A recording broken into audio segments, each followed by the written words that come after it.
Hello friends, welcome to your channel financial freedom. उम्मीद है आप लोगों को ये वीडियो ज़रूर पसंद आएगी।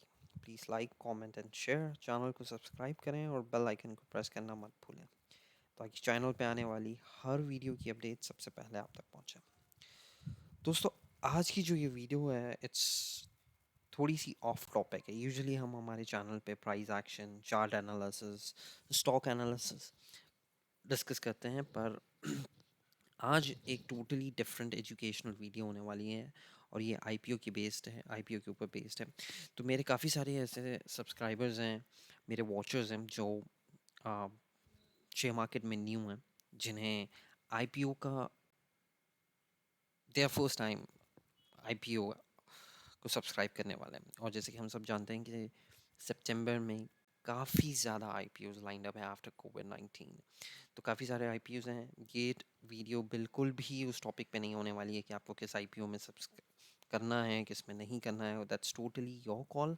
आप कंपनी के फंडामेंटल्स एनालाइज करिए, ग्रे मार्केट में उस पर्टिकुलर स्टॉक का क्या प्रीमियम चेक कर चल रहा है उसे चेक कीजिए, और आपको लगता है कि स्टॉक को स्टॉक को इस स्टॉक पे आपको लिस्टिंग गेन मिल सकते हैं, then please go ahead and subscribe the IPO. तो अब ये जो वीडियो होने वाली है it's totally on how to subscribe an IPO.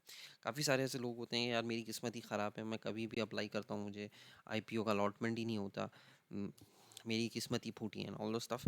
तो मैं आपको एक बात बताता हूँ, अगर आप एनालिटिक्स चेक करें तो 80% ऑफ आईपीओ एप्लीकेंट्स रिजेक्ट होते हैं सिर्फ अपने फॉर्म गलत भरने की वजह से। तो मैं आज आपको स्टेप बाय स्टेप ये बताने वाला हूँ कि आपको अपना एप्लीकेशंस कैसे फिल करना है। अब आ गए हम ज़ीरोधा की कंसोल पे।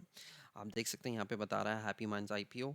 7 तारीख को स्टार्ट डेट है, 9 तारीख को एंड डेट है, रेंज प्राइस 165 टू 166 और मिनिमम क्वांटिटी 90। उसके बाद आपको ऑप्शन है बिड, स्टेटस, हर चीज़। अब आप देखें, एक पहली चीज़ में जो आपको बताना चाह रहा हूँ, आप देख सकते हैं 165 टू 166। 165 फ्लोर प्राइस होता है जो सबसे मिनिमम होता है, और 166 कैप प्राइस यानी सीलिंग प्राइस होती है जो सबसे हाईएस्ट होती है। अब यहाँ पे मैं आपको एग्जांपल से समझाना चाहूँगा कि दोस्तों देखो, अगर आप अपनी गाड़ी या अपना घर बेचना चाहते हैं तो आप क्या चाहेंगे कि आप अपनी गाड़ी के लिए, अपने घर के लिए सबसे सही रेट आपको मिले, आप जिस रेट पे बेचना चाहते हैं वो रेट मिले। उसी तरीके से कोई भी कंपनी यही चाहेगी कि उनका आईपीओ, उनके कंपनी के शेयर्स उस प्राइस पे लिस्ट हो जिस प्राइस पे उन्हें सबसे ज़्यादा मुनाफा हो, and in this case it's 166 which is cap price. तो अब आपको क्लिक करना है बिड पे। अब बिड पे आने के बाद आप देख सकते हैं यहाँ पे आपको यूपीआई आईडी या फिर आप किसी भी बैंकिंग, नेट बैंकिंग से करना चाहते हैं, तकरीबन सारे ही बैंक आईपीओस को सपोर्ट करते हैं, आप क्लिक करके नेट बैंकिंग से कर सकते हैं। मैं पर्सनली यूपीआई से काफ़ी कंफर्टेबल हूँ। I always one I apply in IPO मैं यूपीआई प्रेफर करता हूँ। तो मैं यहाँ पे अपनी यूपीआई आईडी डाल दूंगा। फिर यहाँ पे आपको यूजुअली दो टाइप के ऑप्शंस मिलेंगे, इंडिविजुअल इन्वेस्टर और शेयर होल्डर इन्वेस्टर। हमेशा याद रखिए कि अगर आप शेयर होल्डर इन्वेस्टर हैं तो शेयर होल्डर पे क्लिक करिए, ना कि इन्वेस्टर पे, और अगर आप इन्वेस्टर हैं तो इन्वेस्टर पे क्लिक करिए, ना कि शेयर होल्डर पे। तो अब आपने इंडिविजुअल सेलेक्ट कर लिया। अब आ जाती है सबसे ट्रिकी टॉपिक। मैं पर्सनली ऐसे दोस्तों को जानता हूँ जो हमेशा क्वांटिटी में 1 डालते हैं, और उनका ऐसा कहना है कि हम जब एक लॉट अप्लाई कर रहे हैं तो हमें सिर्फ 1 डालना है, जबकि ऐसा नहीं है। 1 का मतलब होता है 1 क्वांटिटी ऑफ शेयर। यहाँ पे आप देख सकते हैं एक लॉट में मिनिमम क्वांटिटी या मैक्सिमम क्वांटिटी एक लॉट में 90 है, और आपको 90 ही डालना है। यहाँ पे आप 1 नहीं डाल सकते। ये लॉट की क्वांटिटी नहीं है, ये शेयर्स की क्वांटिटी है, इसलिए आपको हमेशा यहाँ पे जितने शेयर्स हैं वो यहाँ पे डालना है। ये यहाँ पे आपको मेंशन करने के बाद यहाँ पे आपको और 2 और 3 इसे आप छोड़ दीजिए। ये बेसिकली होता है आप अगर और किसी लॉट्स को किसी और प्राइस पे करना चाहते हैं। आप जैसे कि आप यहाँ पे 90 डाल दिया, और यहाँ कट ऑफ प्राइस की जगह आप 165.99 चूज़ करना चाहते हैं। अब जैसे कि मैंने आपको बताया कि कैप प्राइस 166 है और फ्लोर प्राइस 165 है। अगर आईपीओज ओवर सब्सक्राइब होते हैं, या कंपनी ने डिसाइड किया है, या लॉटरी सिस्टम ने जैसे भी ये डिसाइड हुआ है कि अलॉटमेंट कट ऑफ प्राइस पे होगा विच इज़ 166, क्योंकि हर कंपनी चाहती है कि उनका अलॉटमेंट हाईएस्ट रेट पे हो। तो अगर 166 पे अलॉटमेंट हो रहा है और आपने एप्लीकेशन डाली है 165.99 पे भी, तो यकीन मानिए आपका आईपीओ का एप्लीकेशन रिजेक्ट हो जाएगा। तो यूजुअली लोग ये गलतियां करते हैं। मैं कहूँगा कि आईपीओ में अब इसमें डिफरेंस ही क्या है, 4 रुपये का, आई मीन सॉरी 1 रुपये का डिफरेंस। आप 1 रुपये के डिफरेंस में आप बचा के क्या कर लेंगे? बहुत से बहुत आप 90 रुपये बचा लेंगे। ये तो आपको वैसे ही लिस्टिंग गेन्स में इससे कई ज़्यादा मिल जाएगा। तो ये गलतियाँ आप मत करिए। हमेशा कट ऑफ प्राइस चूज़ करिए जो 166 होगा, इसी में आपकी बेहतरी है। अब लोग कहते हैं कि भाई मेरे पास मुझे एक से ज़्यादा लॉट लेने हैं, तो मैं एक एप्लीकेशन ज़ेरोदा से भर दूंगा, एक एप्लीकेशन फायर से भर दूंगा, एक एप्लीकेशन या फिर अपस्टॉक या किसी भी ब्रोकर से भर दूंगा, which is completely wrong. In this situation अगर आप ज़्यादा ज़्यादा एप्लीकेशन भर रहे हैं, तो सबसे बेस्ट ऑप्शन होता है कि आप अपना अकाउंट ना यूज़ करके अपने किसी फैमिली मेम्बर्स का, किसी दोस्त का, किसी अपने भाई का, अपनी बीवी का, अपने बच्चों का अकाउंट यूज़ कीजिए। उससे प्रॉब्लम उसके चांसेस उसका फ़ायदा ये है, किसी जब लॉटरी सिस्टम होगी उसमें नंबर ऑफ़ एप्लीकेंट्स आएंगे। अगर आपके 5 एप्लीकेंट्स उसमें हैं, अगर आप 5 लॉट अप्लाई करते हैं, एक आपने अपनी पैन कार्ड अपने नाम से किया हुआ है, एक आपने अपनी बीवी के नाम से किया हुआ है, एक अपने बच्चों के नाम से, भाई के नाम से, जिस किसी के भी नाम से, तो आपके अलॉटमेंट के चांसेस ऑटोमेटिकली ज़्यादा हो जाते हैं।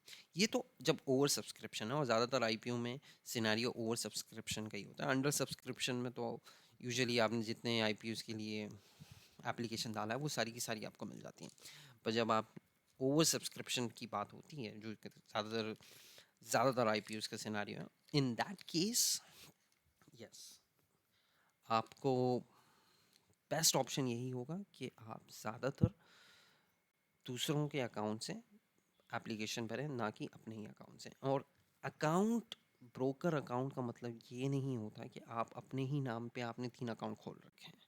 वहाँ पे एक अकाउंट का मतलब होता है पैन कार्ड आईपीओज़ में। तो आपने अपने पैन कार्ड पे भले ही 3 ब्रोकर, अलग अलग ब्रोकर्स के साथ एप्लीकेशन फिल किए होंगे, दैट डजंट मैटर।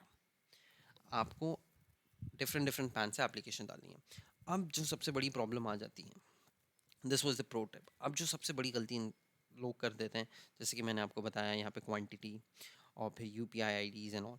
तो आप जब ये क्लिक करके आप सबमिट कर देंगे, तो ये आप सीधा आपके, अब जैसे कि मैंने यहाँ पे यूपीआई सेलेक्ट किया हुआ है, तो मेरे यूपीआई पे, वो चाहे मेरा फ़ोन पे हो या फिर जिस किसी की भी मैंने आईडी है, गूगल पे है या पेटीएम है, उसमें मुझे नोटिफिकेशन आ जाएगी। मुझे उस नोटिफिकेशन को एक्सेप्ट कर देना है, और फिर ये जो अमाउंट है ये मेरे अकाउंट में ब्लॉक हो जाएगी।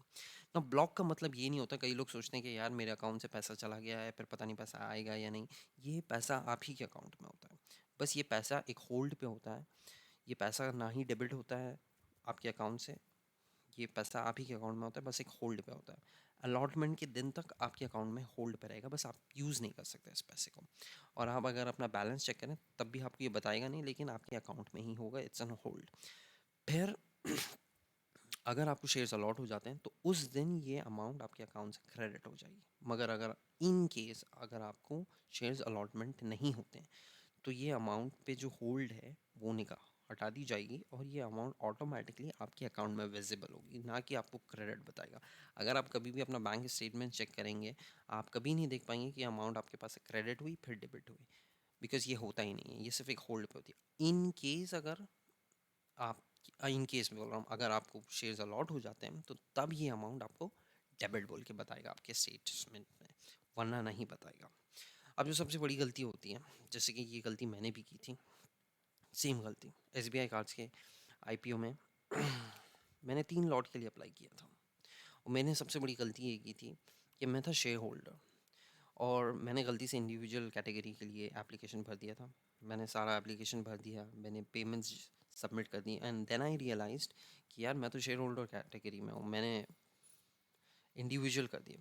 अब शेयर होल्डर कैटेगरी को ज़्यादा प्रेफरेंस होता है इंडिविजुअल कैटेगरी से अलॉटमेंट के लिए।